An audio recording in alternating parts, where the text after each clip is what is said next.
Hello everyone, today we'll be going over our first theorem in calculus, the squeeze theorem. Let's get right into it. Here we have the three functions f of x, g of x, and h of x.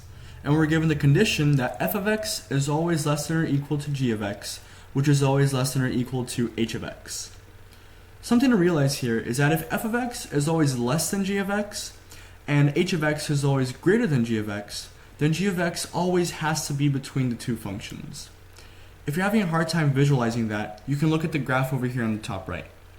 We see that f of x is always on the bottom, h of x is always on top, and g of x is always right between the two of them. Essentially, f of x acts like a lower bound for g of x, and h of x acts like an upper bound. So now, given that condition, we can take the limit as x approaches a of all three functions, where a is just going to be some real number. And the original inequality still holds. Let's think about why that is. So if we have g of x between f of x and h of x, then g of x is still going to be between those two functions, even if we approach a certain x value. So if we think about limits as approaching a certain value, we still have that same inequality even after we take the limits. Now we can use the inequality from before to make a conclusion about the function's limits. Let's say f of x and h of x approach the same number L whenever x approaches a.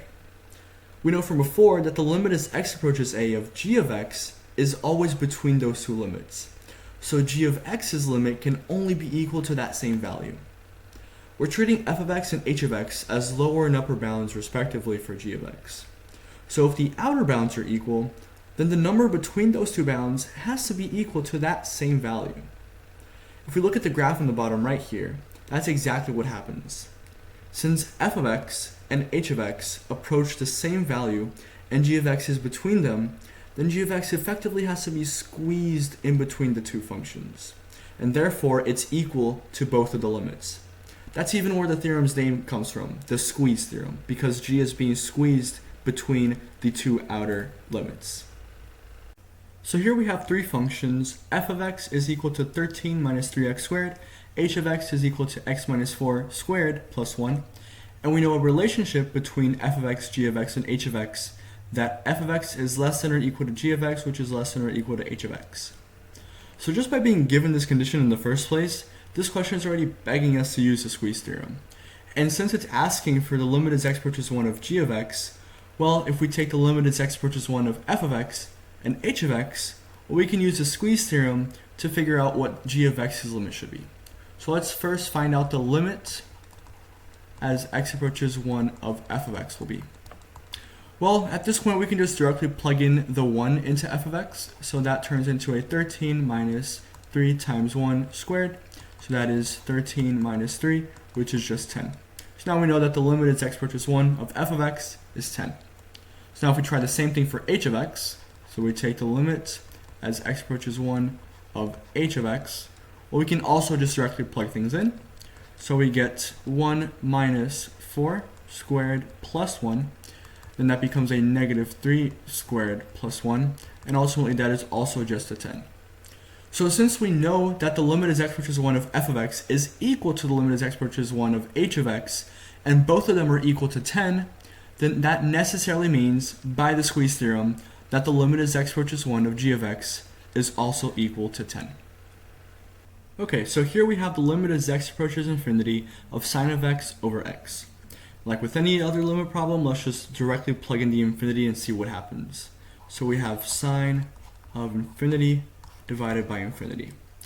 And see, this is really inconclusive because sine of infinity doesn't really go to any one value. Sine is between negative 1 and 1 all the time, and it's constantly oscillating, so this is just inconclusive.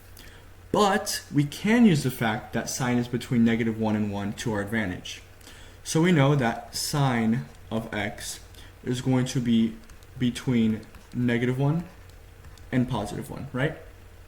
So let's do some manipulation here. Just divide everything by x. So I'm dividing that by x, divide sine of x by x, and divide 1 by x.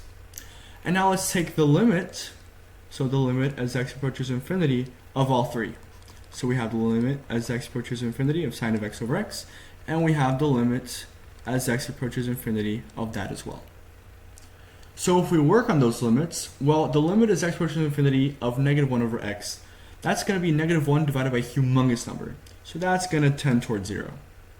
And then we'll still have the limits as x approaches infinity of sine of x over x.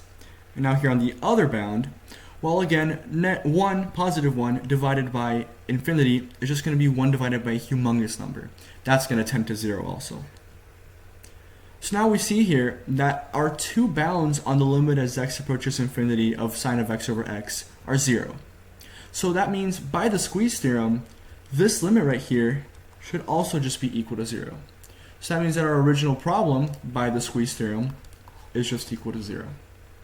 That just about wraps everything up. Thank you for watching and have a great day.